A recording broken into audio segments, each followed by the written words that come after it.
and thank you for joining us for our very first panel. My name is Skylar North, and I'm a senior here at Paul College, as well as the vice president of our AMA Collegiate Chapter. It's my pleasure to introduce today's panel, featuring a group of incredible marketing industry leaders. We're joined by 5 distinguished experts, all at the top of their fields, representing some of the biggest names in the industry.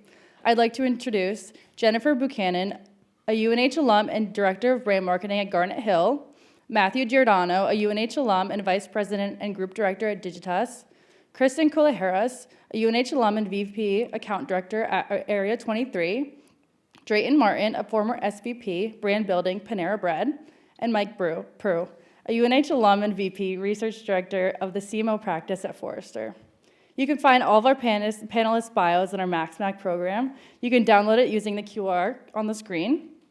Our moderator is Diane Devine, senior lecturer, and our MAC AMA faculty sponsor. I'm now going to hand it over to you, Diane, and let you get started with our first SMAC panel. Thank you, Skylar. Can I have a warm round of applause and welcome to our panelists? Woo! So, wow, a very, very impressive and brilliant lineup we have of such talent and industry leaders here across top brands, different discipline areas. We have well-known food and beverage, leading research company, major fashion retailer, top advertising agencies. Thank you so much for joining us here today. So before we dive in, what I'm going to ask each of you to do is to do, in 1 or 2 sentences, just tell us your name, the company, and the role that you play. So I'll start with you, Mike. I'm Mike Prue. I lead Forrester's CMO practice, so me and my team of analysts and advisors provide guidance and advice to chief marketing officers about best practices in marketing. I'm also a proud UNH alum. Go Wildcats! My name is Matthew Giordano. I'm a VP GD at Digitas, so also a UNH alumni. So I am in charge of the North America P&L and report directly to the CFO. And then also I am involved with the Boston Film Festival, which is a nonprofit, and we have a film festival every September for 4 days. And yeah, that's pretty much me. My name's Kristen Kuliharas. I'm a VP account director at Area23. So I'm in an advertising agency. I have all sorts of different clients. Right now I'm running a $6 million piece of business with a team of direct reports under me. Every day is different, fast-paced, and doing what we can for our clients. $6 million's the fee. Yes, girl. Not the budget. Okay. It's the fee. Okay.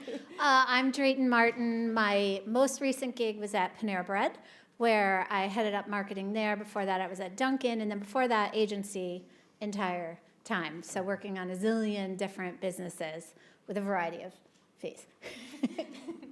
Oh, didn't go to UNH. First time here.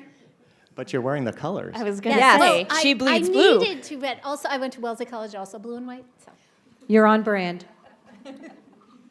Well, I am alum.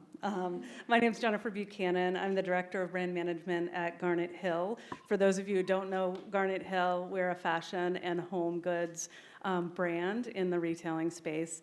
I've been there about 6 years. My responsibilities are in everything from brand strategy and creating a lot of work around like the pyramid and a lot of what you heard Jamie talk about, as well as established our corporate social responsibility strategy. I champion a lot of sustainability activity, as well as brand communications. I'm responsible for social media, PR, anything in that, if you know the funnel, anything in the upper echelon of that funnel overall. So happy to be here today. Great. And speaking of Jamie, who talked a lot about community and the strength in community, as well as how it powers inclusion as well as impact, can you talk about how this is valuable in your companies at all, and what types of things that you utilize to help achieve that? Anyone can jump in. Yeah, I can take a stab at inclusion. So in advertising, what we put out into the media is, what folks see. So if you think about, little girls growing up in the 90s, there was a lot of imagery in magazines about being skinny and what to wear. And so in advertising, there's a lot of power and inclusion in how we perceive people and how we portray different scenes. And so I've been in rooms where, we had a commercial I was working on a CPG brand earlier in my career, and we had, 3 different kind of vignettes of different audiences we were trying to target. And it was a team of all white people, and somebody was like, hey, how about the Hispanic audience? We make this the single mother scene. And that's why you need diversity in advertising. You need multiple people of different backgrounds and ethnicities that can identify in different ways so that what we're putting out into the world isn't whitewashed. And it's very important for folks that they see themselves in advertising and commercials and they can resonate with your brand. So what Jamie was saying about community and showing it, there is a power in advertising to making sure we show inclusion so people feel like they belong and they can resonate with our brand. Great, thanks. I'll just add to that. Creativity is the key to any marketing. So why would you want to hire anyone that only saw the world through one lens, right? This is a really important question just about what's going on in the world right now. And it won't make this a political thing at all. But, diversity and inclusion is so important. And Digitas supports a lot of initiatives. We have, a pride group and a women's group and an Asians in Motion group. And it's not just a place for people to get together and discuss, things they have in common, but also to teach people within Digitas about their culture and how to get involved and how to solve problems.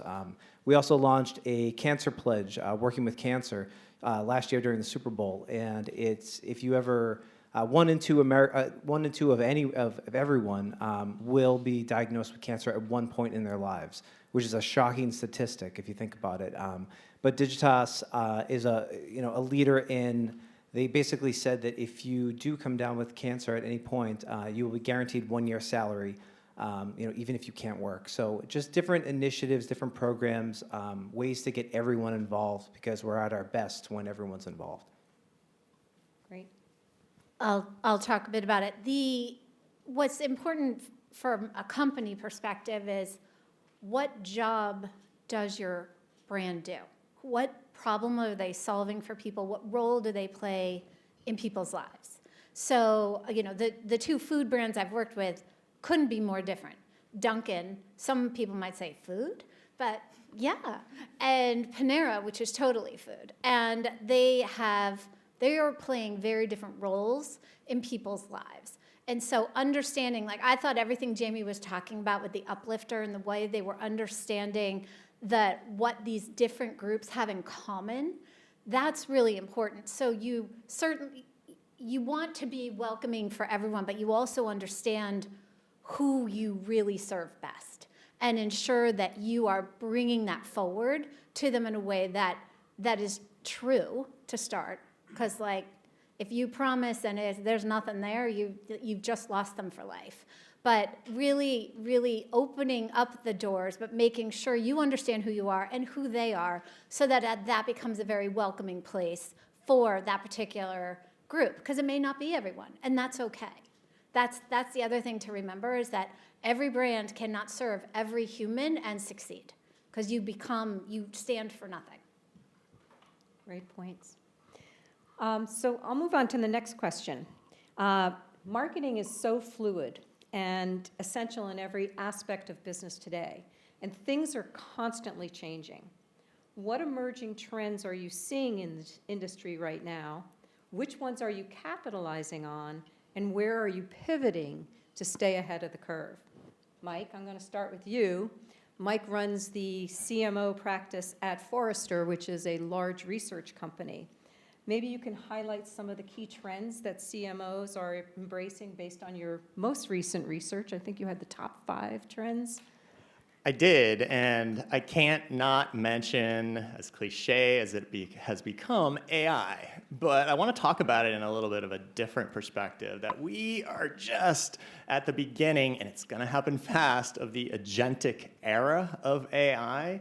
AI agents, how marketing gets done in the future, but even more so, how consumers are getting things done in their daily lives. And so every major company from Gemini to Meta to OpenAI, Alexa Plus just announced this, has AI agents that act as your digital doubles to do routine tasks. So what does that mean when B2C, business to consumer marketers, are now marketing to AI? Is it now B to AI? And then what will happen to marketing and brand loyalty when marketers' AI agents are now marketing to your digital doubles? That has fundamental seismic effects on marketing. The second quick thing that I'll just mention is the shift and the continued shift in the media landscape, that everything from traditional TV really on its last breath as we embrace the streaming world, and sports and live programming coming to our favorite streaming services. Of course, the rise and dominance of short-form video, what's happening to TikTok, all of this is changing and bifurcating and fragmenting consumers and how we target them. And then finally, the economy. We just published a blog post on Forrester.com/blog that says it's 2025 and the consumer is hurting. So you can imagine that every single CMO is trying to figure out, in sort of this world of on-again, off-again tariffs and everything else that's going on, what are we going to do? How are we going to reach consumers that really are starting to consider spending less? Yeah, and I could build on that with sort of a counterpoint to another trend in probably the opposite of AI and the digital space and all of the technology that's coming after people. It's creating a sense of humanity and need. And so the role brands play connecting with people becomes even more important as a little bit of an escape to the digital space that's coming at everybody and the information that's constantly going on. And so experiences become really important. And so things like, we just opened one of our first retail stores, and we're trying to create a really good shopping experience, and what can we do in there, and what events can we have in there, and what interactions can we have with our customers in real time. And so I really think that the human effect that brands have is really important to sort of counterbalance everything that's coming at them, and creating experiences is really important now too. For me, I totally agree with you.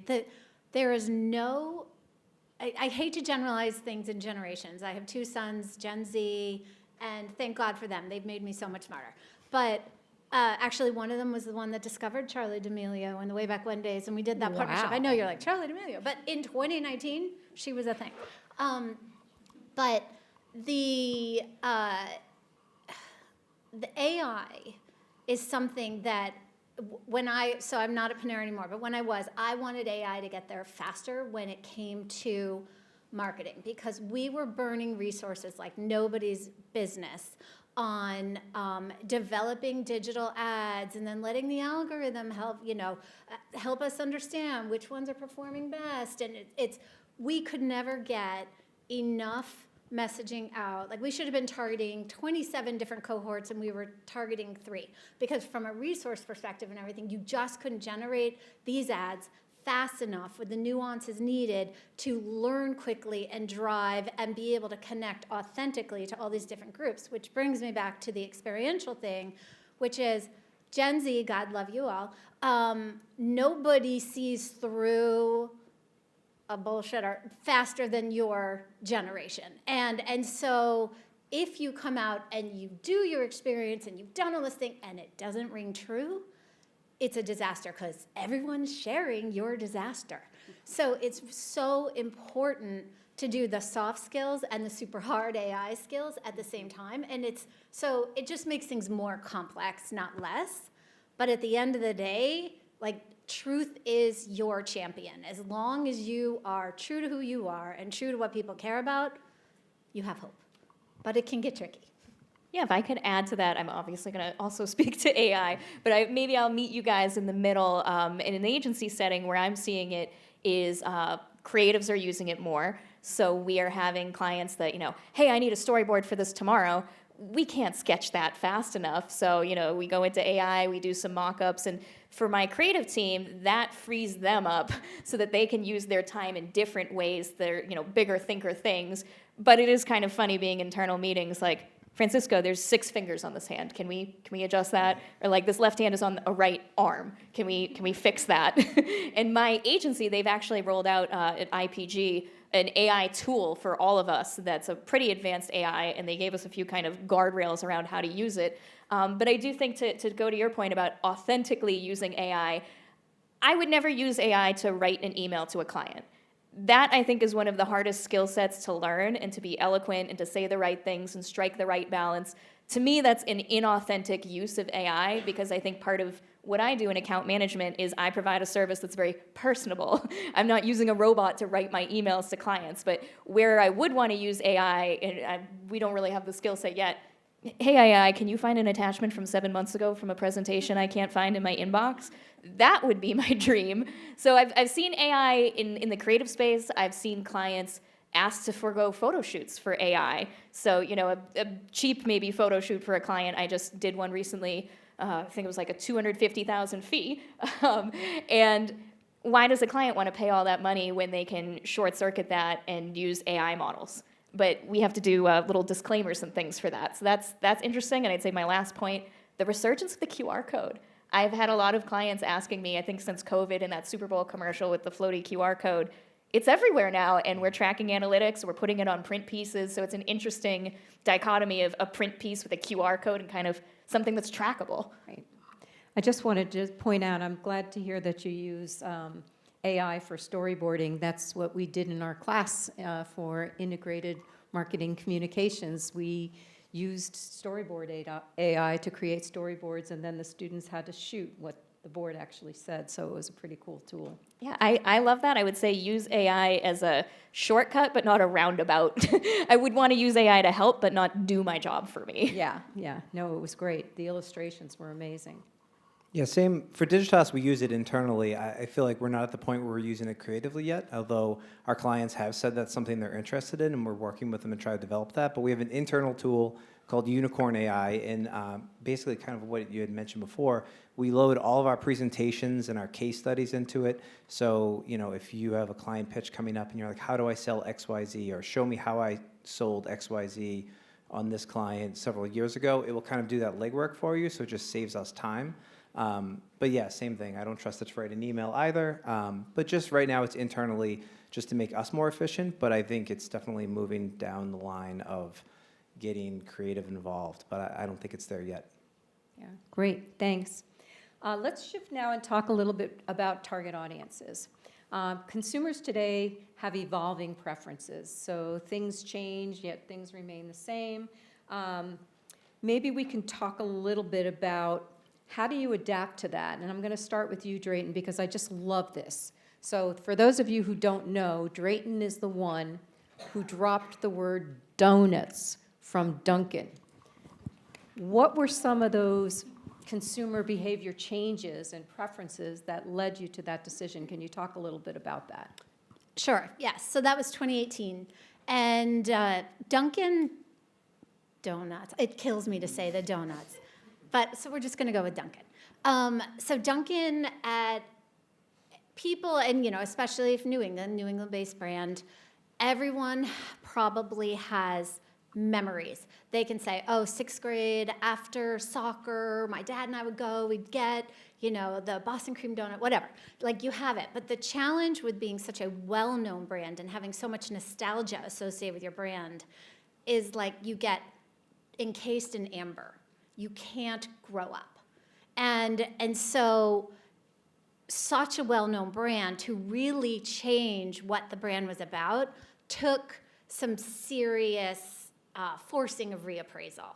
Often people will say, oh, I want to invite reappraisal. We were forcing reappraisal. And so in the case of Dunkin', we had an entirely new menu strategy, new drinks, legit espresso. They actually had espresso and no one knew because it was so bad. So we basically were like, Starbucks, we want your customer. So we brought in great espresso, we upgraded all of the drip coffee, we brought in food people could eat, avocado toast, things like that. And, but in order to get people to believe, we had to show that we were different. We're what you love, but we're also more. And in the case, that was the most powerful thing that Dunkin' had, was this love. And actually, the guests were kind of holding the brand up far better than the company was. The company was disappointing. And so we were like, to be able to show people that we are the same but modern, just like you are now grown up, was let's drop donuts. Everyone will know we still have donuts, but it's a drink-led business. And so that got everyone thinking about us differently. Also did a full rebrand in terms of the look and how we behaved, partnerships, menu, it was everything. You can't just come out and say, I'm different if you're not. But it didn't come without risk, you know. And so from a research perspective, this was, we need to be sure we don't do harm for the loyalist and that we suddenly open the eyes for our potential guests.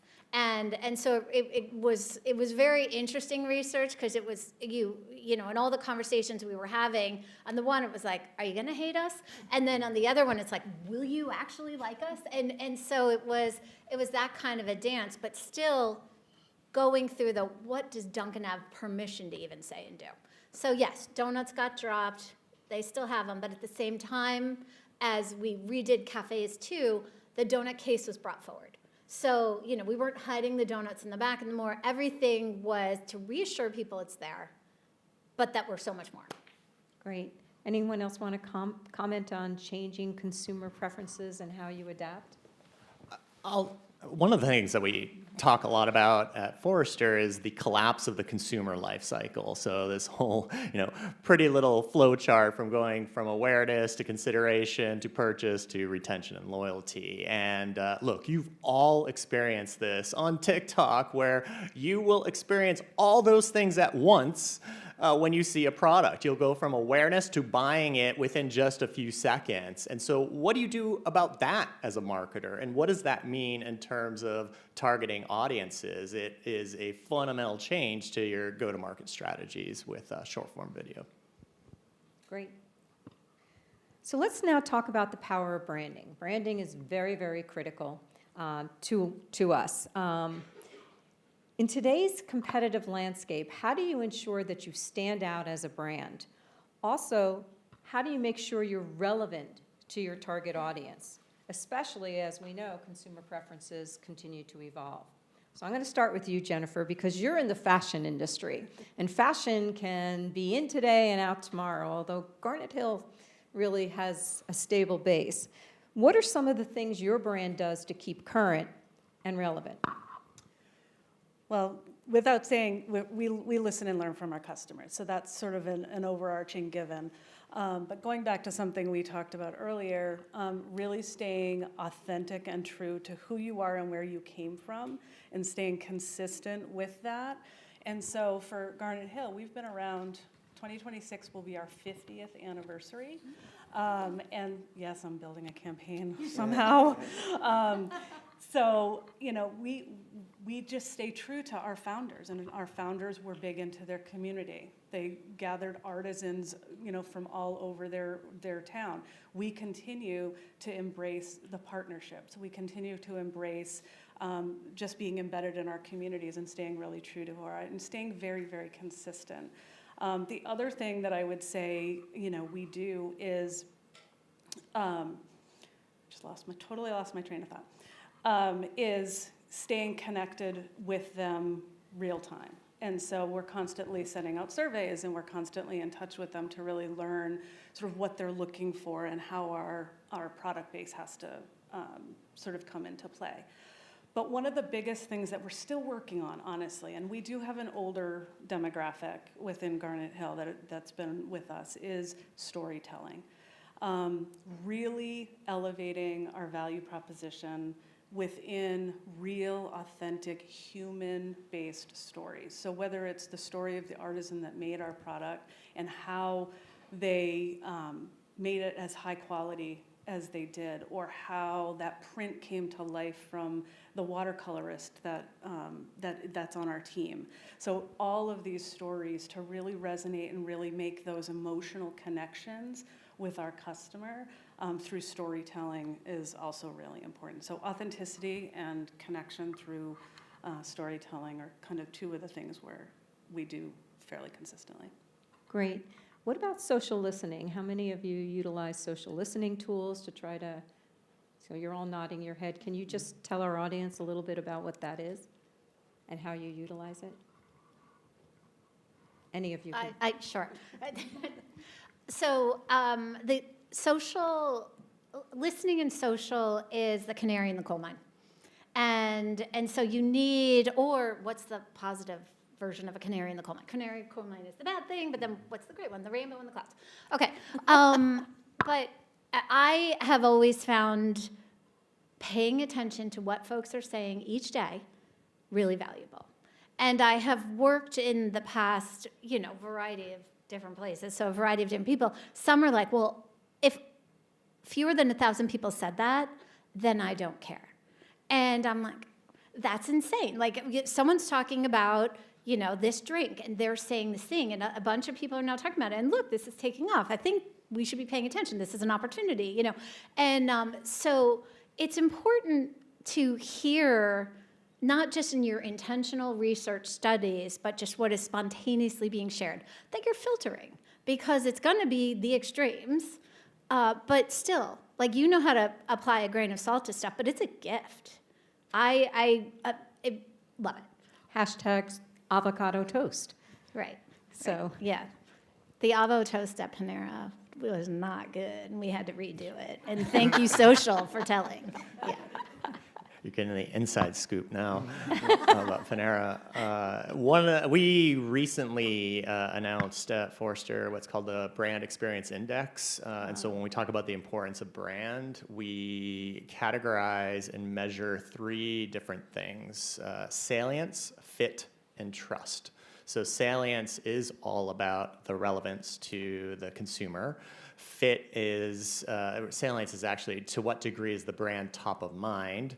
Fit is about how well does it fit with you and in your day-to-day life. And then trust, which is paramount, especially to repeat customers and loyalty, is does the brand do what it says it does, which then leads into how does the brand experience mirror with the customer experience. And I was so happy to hear Jamie talk about the fact that, look, we were making big, bold brand promises in our new campaign about the fact that the planet is strong, but can we actually pay that off?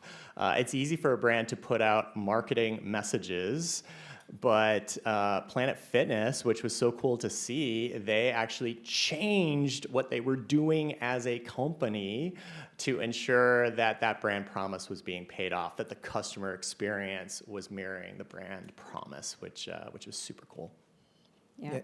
And one way Digitas does it is we have this room, it's called Brand Live. So there's basically a room with all these TVs, and it has all these news feeds and everything. And it's basically customer team sitting in the room, seeing what's going on in the world, and seeing if there's any way that they can incorporate one of our clients into what's going on in the conversation.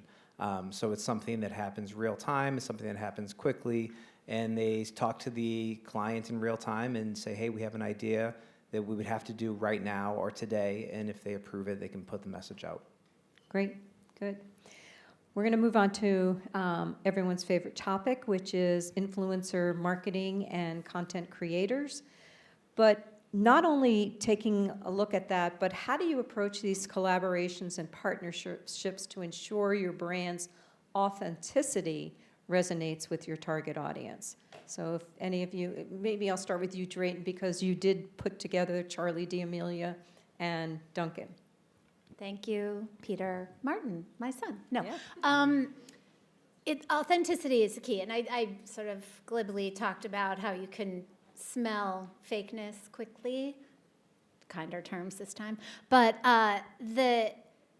you don't want to, my strong view, a brand can't do a partnership with an influencer if they have no relationship with that influencer. And at Duncan, when I was there. I mean, Charlie D'Amelio, when, TikTok had just turned the lights on, and she was there begging every single day. And I didn't know TikTok from a hole in the wall, but I had a young son, and he's like, Mom, this girl is talking about Dunkin' every day. You have to sponsor her. And so if I told you the price that we paid her for the farm, it was a joke. The year 2, we paid a lot more, but still, it was good. But the only reason we did that was she loved Dunkin', loved it. And so people were rooting for her. We were rooting for her to succeed. And so at that time, TikTok was nascent, and so it was a small investment. And she had a certain cold brew, like with, I can't remember, I don't remember a recipe, but I don't. And our sales of cold brew it was the best-selling drink Dunkin' had in its history because of Charlie D'Amelio at that time. I can't speak to now. The relationship they have with Ben Affleck. Ben Affleck loves Dunkin'. That makes sense. When I was on Panera, there are not a lot of people that love Panera. People like Panera. Panera is the 5th person you invite to the party. I love Panera. I don't know. I love Panera. Okay, I like Panera too. Everybody. Are you also the 5th person to the party? It volunteers tribute. So Panera was once totally loved. Millennials, when they were teens, they would go there. They loved it. And then you've got the Sweetgreens of the world, and you've got the Chick-fil-A's, and you've got Chipotle. The game changed. Panera didn't. And that doesn't mean Panera, we were evolving, we were doing all of those things, but there weren't that many really ripe influencer partnerships. We worked with a ton of influencers. Several of them actually were really terrific, but there was none that was gonna just break down the doors of press coverage that same way, because the brand was different.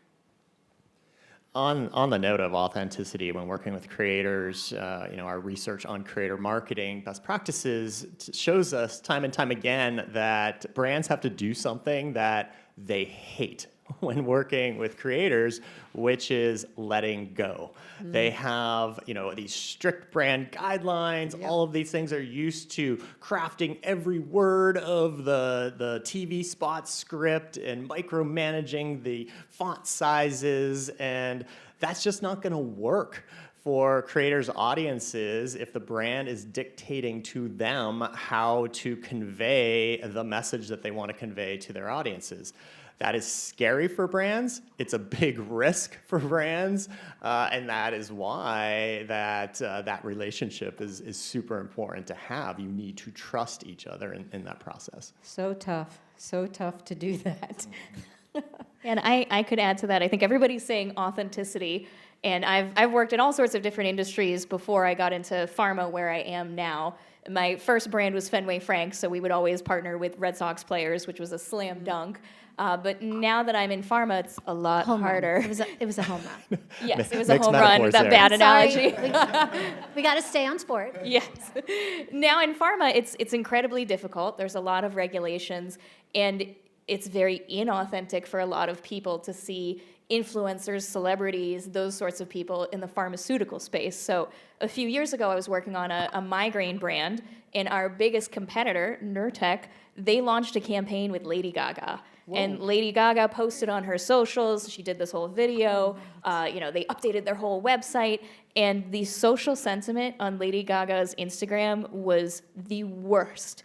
It was in June, people said, you hadn't made a statement about Pride Month yet, and here you are shucking it for Big Pharma, and everybody turned on her. And it was a terrible move. I'm sure they paid a lot of money to get Lady Gaga, but where I was sitting, my biggest competitor's getting trashed online because they used a partnership that didn't work for them.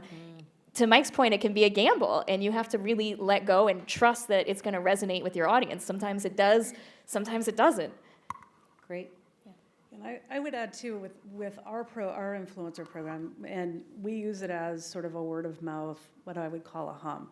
I don't invest in giant names and giant celebrities of any kind, but we use social listening to some extent to say, who's already using our products? We saw a woman recently who dressed her bed in one of our quilts, and we were like, we love you. Your aesthetic is the same. We connect with the same values. Our brands are in common. And we do that a lot with our partners to get real, authentic, true stories out there in the social space, and then allow us to tell each other's stories. So it is that relationship, and to keep that sort of word of mouth going. A little bit of a paid review in some aspects, but that's how we use it. Great. Yeah, we're in the same kind of space where we manage relationships. So, like say Panera says they want to contact 7,000 influencers that like soup. They might not have the capacity to find those 7,000, or they might not have the people to do that. So, they can outsource some of that to an agency where we have some built-in relationships, and we can kind of take that piece and help them. We actually, so Digitas was our agency, full disclosure, and we loved your influencer team. They were great. It's just Panera's not as popular, so that's different. But they were terrific. Shout out for your team. And we love you too. So. Great. Let's talk a little bit about data privacy and personalized marketing, especially as we're moving towards a cookieless world and facing data privacy regulations. How does your company ensure compliance while still leveraging consumer data to drive personalized marketing strategies? Anyone can jump in here. Well, you're queen of that. Well, I'm a little far from the privacy part of it and the legal technicalities. I tell you, those pop-ups ruin my branding. The pop-ups that we have to have on our website to say, we treasure your data and we treasure your privacy and all of that. But to me, it's everything about human respect, and I think at least my brand, approaches it in that way, where we want to respect the people who have faith that we're gonna reciprocate their desires, right? And so, we have very strict practices around that, but we're still able to get their permissions. They're open with us because we have a relationship with them, and they trust us, and we trust, them to give us that feedback. So, Right. Yeah. But I hate the pop-ups. Yeah. But you also use a lot of first-party data tools to enable that, so to get that relationship and have them opt in, rather than having to rely on third-party, which, is defunct nowadays. So, other thoughts or comments on that? Similar, a loyalty program, there are wonderful benefits for the members, but there's also wonderful benefits for the company, because then I can communicate with you for free rather than having to pay to find you or hope to find you. So Panera has a gigantic loyalty program. So that's a really rich pool. Also just to understand psychographics, priorities, things like that, and then that helps with the targeting, because you're looking for lookalikes. So there's all respect to privacy. So no one is at all trying to compromise that, but there's ways to understand those who revealed themselves to you to be able to predict who may be your best next guest. I'll just add what's going on from an industry standpoint is there are new state, municipal, federal laws in the U.S. that are going into effect this year. Some already have. We are behind what's going on in EMEA, in Europe. And marketers are getting burnt. Our privacy analyst, she keeps reporting, blogging, talking about the fact that there are companies that are getting sued right now because they are not getting consent from their users on sharing their personal information. So it is becoming a bigger deal in the US, and certainly a major headache in keeping CMOs awake at night. Yeah, legal restrictions are key. Do you want to talk about big pharma and what you have to deal with? Ooh, yeah. I think it's the most challenging industry that I've worked in. So prior to transitioning to farming, oh my gosh, sorry, my in-laws are farmers. To pharma, I did CPG, I did, every which way, financial services, I did a waste management company, I did gas station marketing, and pharma is uniquely challenging in how much is regulated. So consistently, all pharmaceutical companies, they have kind of this three-headed dog, if you will, that it's legal, medical, and regulatory, and everything is very paper trailed and very detailed. So any advertising material I would make, I have to submit it through a special platform. Every fact and claim I make, I need to back up, this came from this paper, this article, this page, this paragraph, this sentence.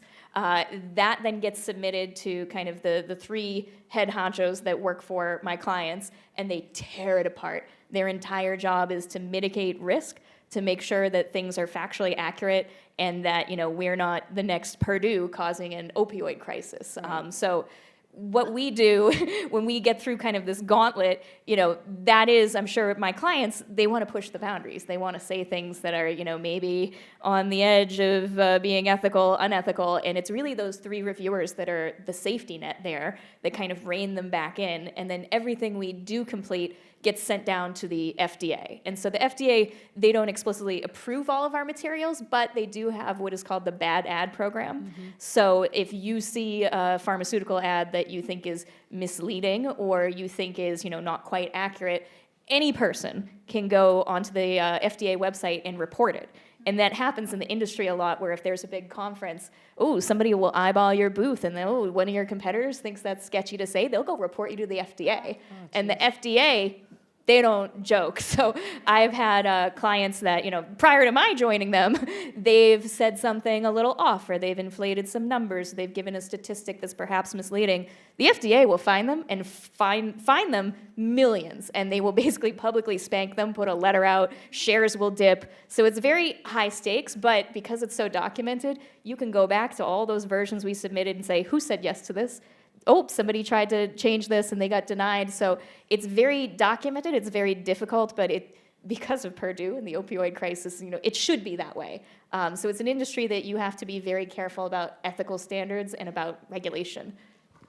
I'm curious on that note. The new and current HHS secretary reportedly wants to ban or reban pharma from advertising on TV, which has become an outsized part of pharma companies' media budgets. If that happens, what does that mean to you, your agency, pharma companies? How will they reach their audiences? Well, it's a well-timed question, Mike, because that is a very real thing that we're dealing with. And my particular client is the highest media spender in TV of the entire pharmaceutical industry. So it would impact them the most. And right now, one of my clients, we have a new drug that we are aiming to launch that's an antipsychotic. And the new administration is, against mood stabilizers. So we had a drug launch slated for this year that it's just been shelved, and we have no idea what's going to happen. Media dollars are hanging in the balance.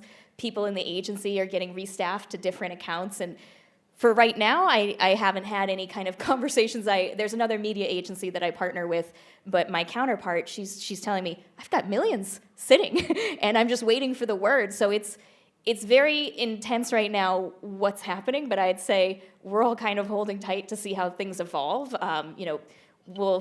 If we're not allowed to advertise on TV anymore, I'm sure we'll find a way in other channels.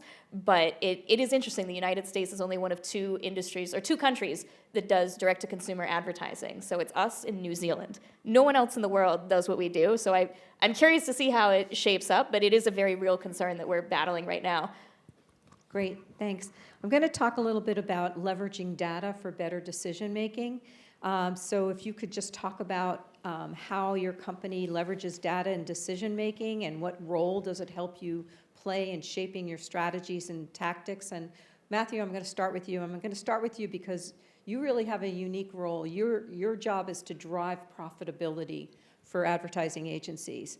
So how does data influence the decisions you make within your organization? Yeah, data helps us basically make informed decisions. It's extremely important. So we're owned by a holding company called Publicis, and so each year, at the beginning of the year, we're given a target. So we're given a revenue target and a margin target. And essentially, from the finance world, we know that for every dollar of revenue, you can only have so much cost associated with it. So, it's all a billable hour system. So we get our revenue by, if you worked at Digitas, you submit a timesheet, and that's either billable to the client, which we charge in revenue, or if it's an internal initiative, we take it as cost, as an investment. And essentially, it's just a balance.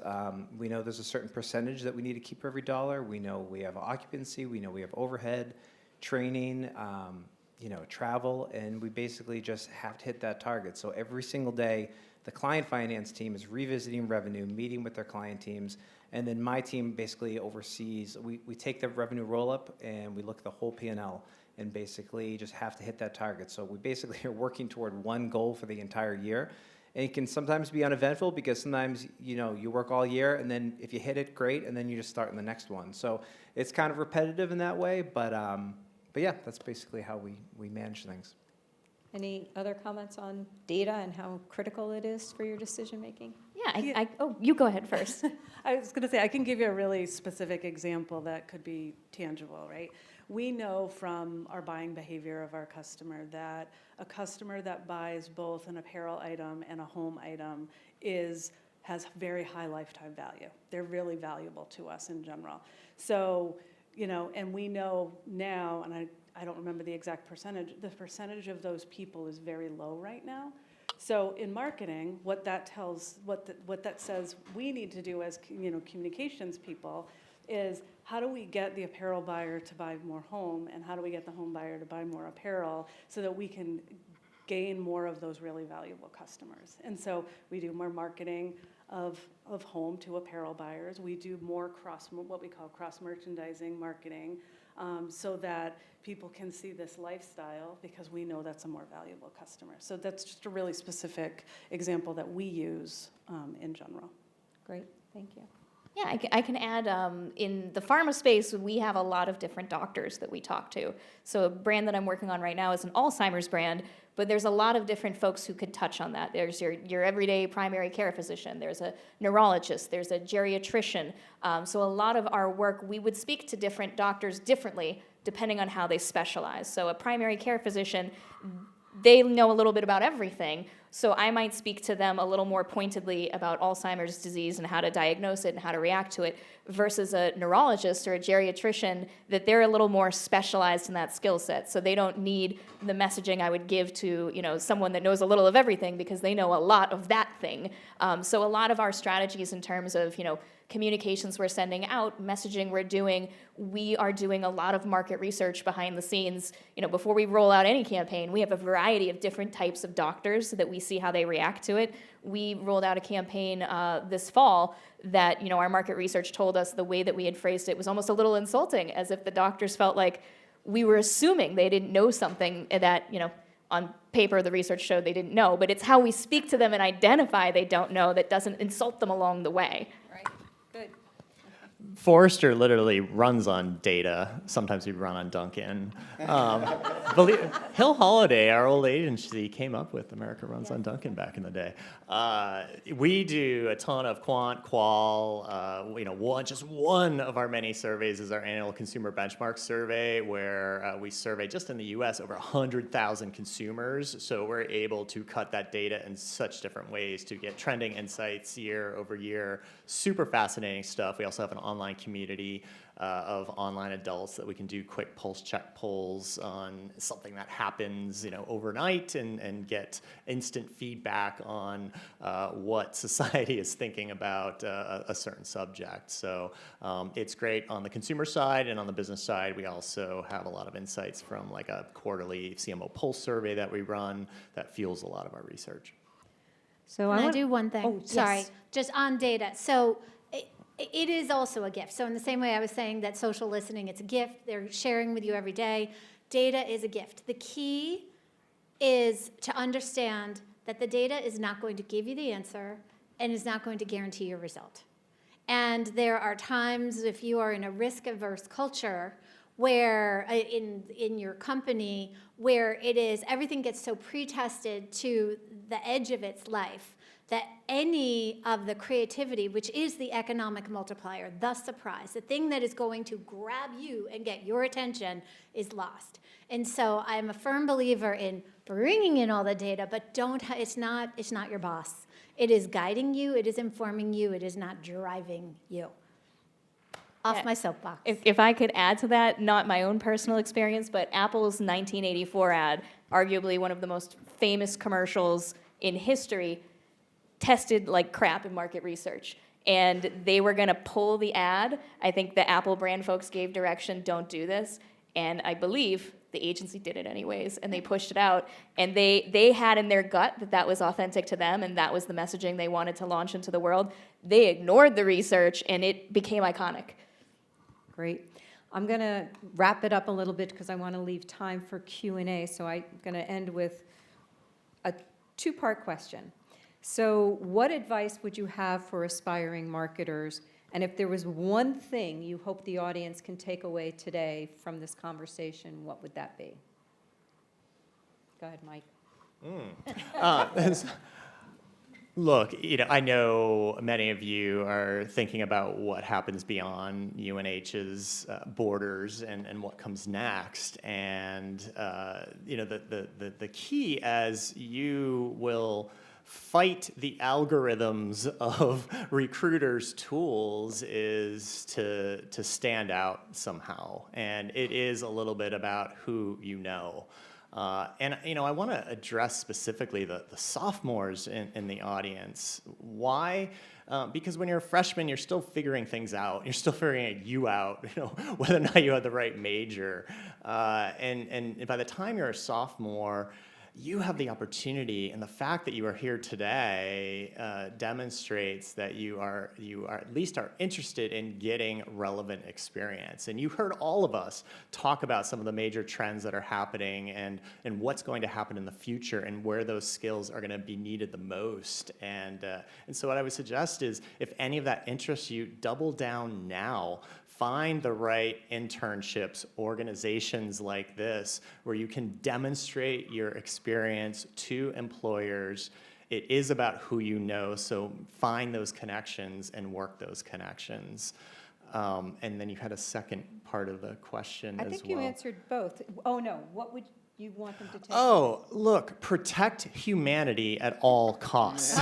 So, with everything that we've talked about, and, I've said this many times on stage, is that as marketing executives, we all have the responsibility to be responsible with the use of technology, and specifically AI.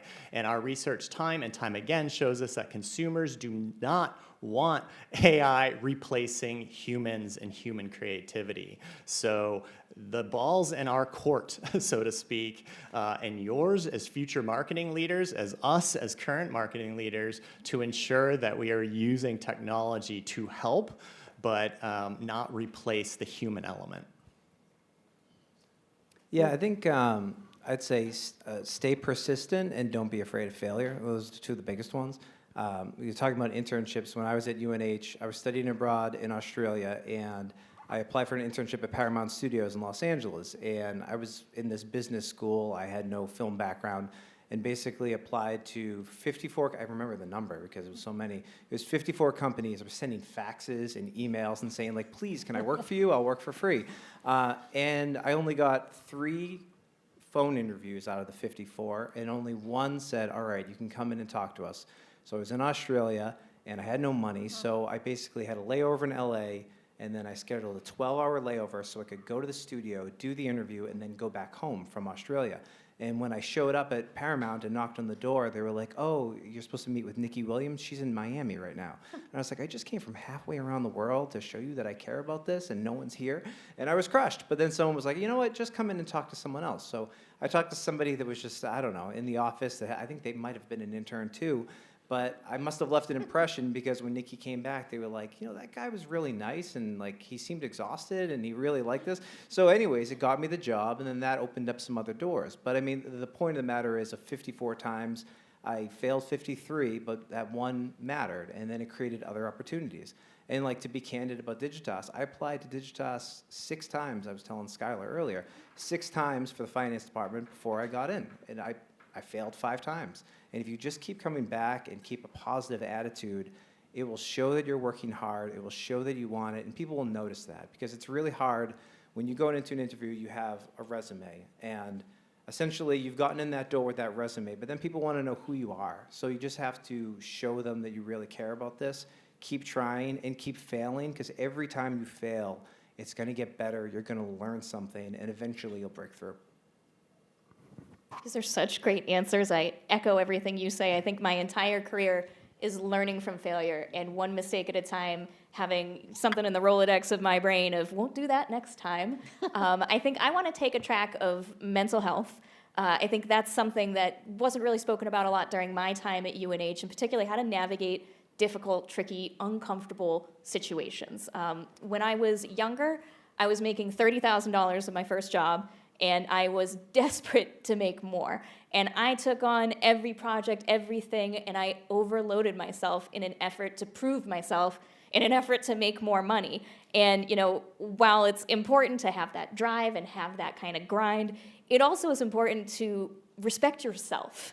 I think that I have learned the hard way in my career about when to draw boundaries, when I push myself too hard. You know, I'm a very type A go-getter person, and I've burned myself out with my own personality.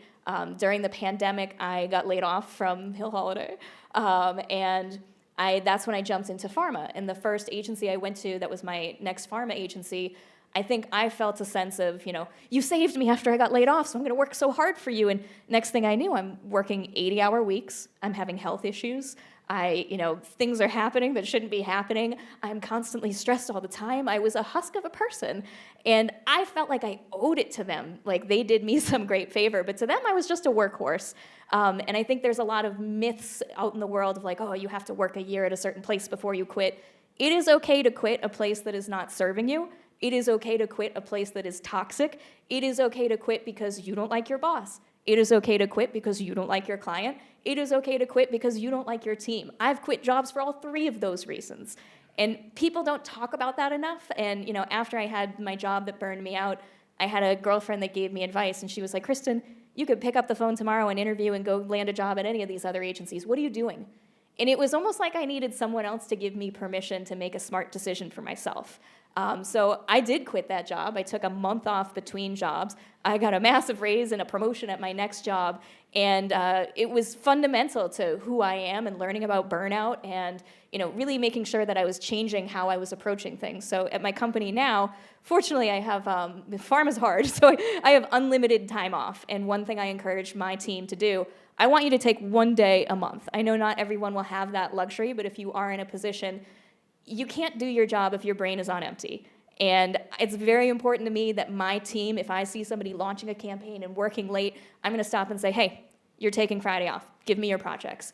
And I want everyone to remember to take care of yourselves, to make sure that you are taking care of your mental space and that you're not letting your ambition burn you out.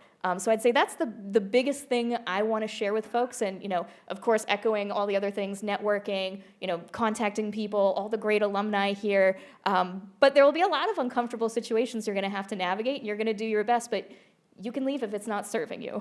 So if anybody wants to talk about any of those things, I'm certainly available afterwards. It's been one of the hardest things for me to learn since I graduated. Tough to follow. I think Kristen is probably an amazing boss and a manager. I'm just going to say. Thank you. And it is, on that, just really quick, it is scary. One of the wonderful things about humans is our ability to adapt. One of the most dangerous things about us is our ability to adapt, because it's hard to recognize when you are in a bad situation.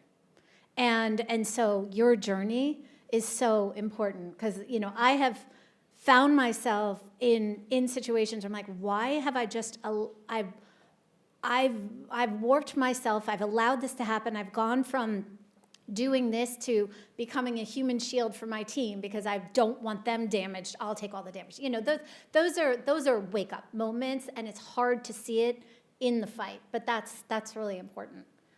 My commentary on this, which, because I'm not going to take your thunder there, you've heard us talk about stories. You've heard us tell stories. You are the most important story. So what is your story? Like, I listen to my sons sometimes, like a room away, when they're in an interview, and I'm like, oh my God, you totally could have told that story about her. Like, why didn't you get the job? Well, blah, blah, blah. I'm like, you're the best storyteller. Tell it like a story. And so use your language and what you know. Nobody knows you better than you.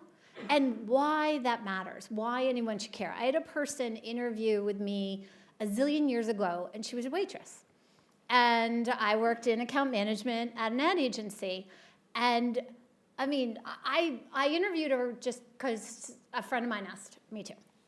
I had no intention of hiring this woman. She ended up being my go-to. I hired her. She was awesome. I gave her so much responsibility. But she told me the story of navigating the front of house and the back of house. And that's exactly like an agency. Front of house client, back of house, you know, all your internal partners. And she did a brilliant job. And it was a story I remember to this day. And so, like, even if you don't literally have the internship because they're impossible to get, but you don't have that, you can pull the parallels. And that's what you need to do, is take that confidence to pull those parallels. Getting the conversations are hard, I know. The other thing to know is that people want to help. It probably doesn't feel like that for a lot of you right now, but people do. If you can get a hold of them, they will want to help you. You just have to direct them. You know, like, this is what I'm thinking, this is what I'm doing. Get advice, do that kind of thing, but humans are kinder than maybe it feels like it as you're going through the job applying process. And they do. They want to see people succeed. Those are my thoughts. So really quick, I think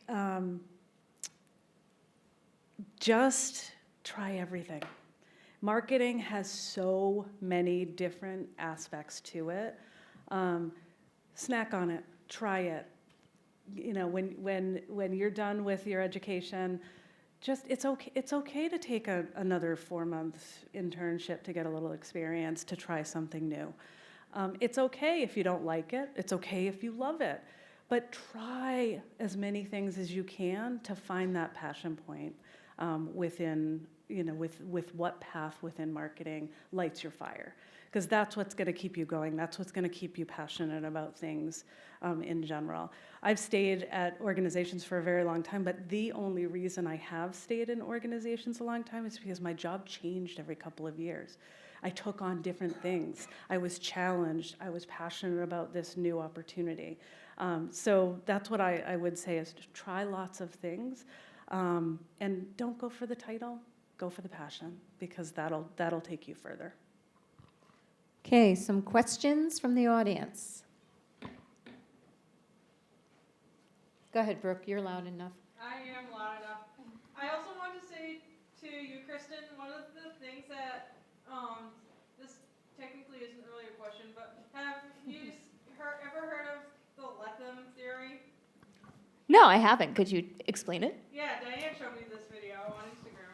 And basically what it is when people bother you or are mean to you, you just let them because you have better things to do than them. I like that. I have a teammate right now that is probably the most difficult copywriter I've ever had in my entire career. And she is kicking and screaming, and she's very dramatic, and it's almost like she's the fire and I got to cut off the oxygen. So when I have people at work that are getting loud and in your face, no attention for you. So I think that's great to point out. Yeah.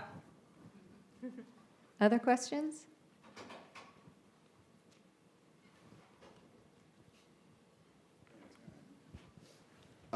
This is for Mrs. Martin. Did you get like crazy looks when you pitched dropping donuts from Dunkin' Donuts? Yes. Yeah. Yes. I mean, there was a group that loved it. There was a group that hated it. But going back to Hill Holiday, so in 2011, so 2018 is when we did that. In 2011, Dunkin' launched a campaign.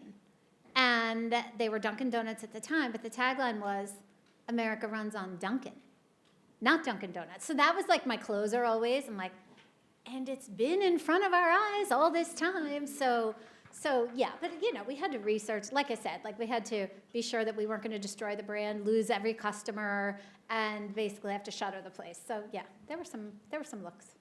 I'll just quickly add a little bit of context to that, in that Dunkin' makes its money not from donuts. It's coffee. Coffee is what literally fuels the company. And so by having donuts in the name, it was almost a misnomer to, again, the brand promise of what Dunkin' really is. Other questions? No other questions? Well, oh. Hi, so this is kind of for all of the panelists. Since this is an industry leaders panel, I was wondering what you each think is like the most important trait in a leader and how you can cultivate that as you start your career. My Great answer, question. yeah, that's a really good question. I have a lot, but I would say one of the things I really try to do as a leader is listen. I currently have a boss that doesn't, quite challenging, but I want to listen for many different reasons. I want to listen to learn. I want to listen to help. I want to listen to make change. So the more you listen, I think the better a leader can be all around. Do you want us to go around? Sure. Fearlessness and openness. And that is just take risks. Go for, I was talking earlier about just gamble and say yes. Try not saying no. And that goes on everything. So if you have, like, that young woman I just described who was the waitress, at an incredibly junior level, she was the second point of contact for Four Seasons Hotels and Resorts, a very fancy luxury brand. But she was so awesome, and it was just the two of us. And I was very senior, and she was junior, but I believed in her. I gave her that chance. So that's the openness. Openness to ideas, openness to people's talent, and a fearlessness to just, like, go for it. Don't overthink. These are really hard to follow.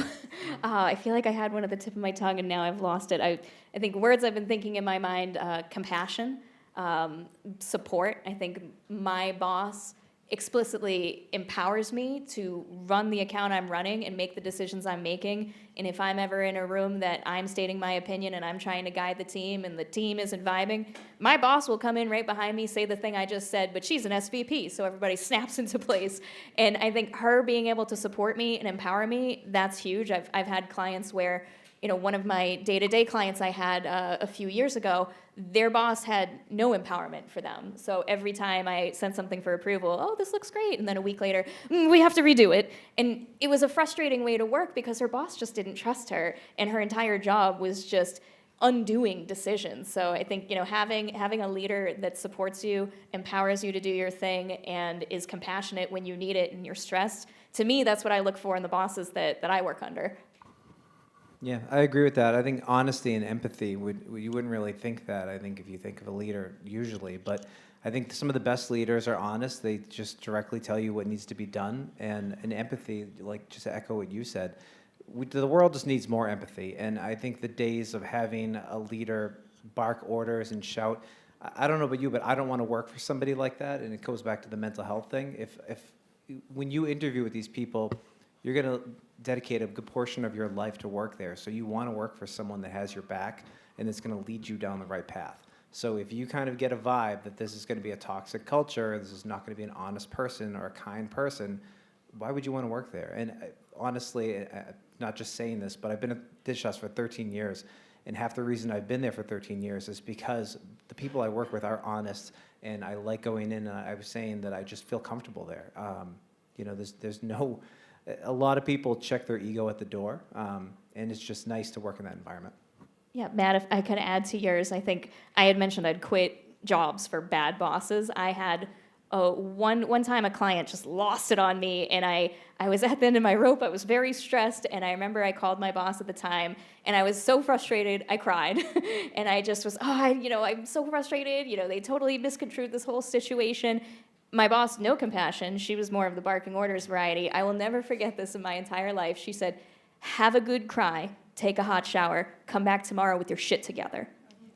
Oh, I put in my notice so fast. I'm not working for anyone who speaks to me like that. Yeah. Okay, one more, and then we got to wrap up. The pairing that goes with leadership is followership. And leaders can't lead if they don't have followers. So it takes a leader to create a vision that people are excited about and want to rally around and want to follow. And then it also takes creating an environment where people feel seen. Let's give a big round of applause to our wonderful panel. Thank you so much. And I hope you stick around so that they can ask you more questions since we're running out of time. All right, Skylar. All right, now that we're all craving Panera and Dunkin', I'd like to say thank you again to all the people that came to our first panel. It was so inspiring, and I think I can speak for everyone when I say I learned a lot. And thank you again for taking your time to come to SMAC.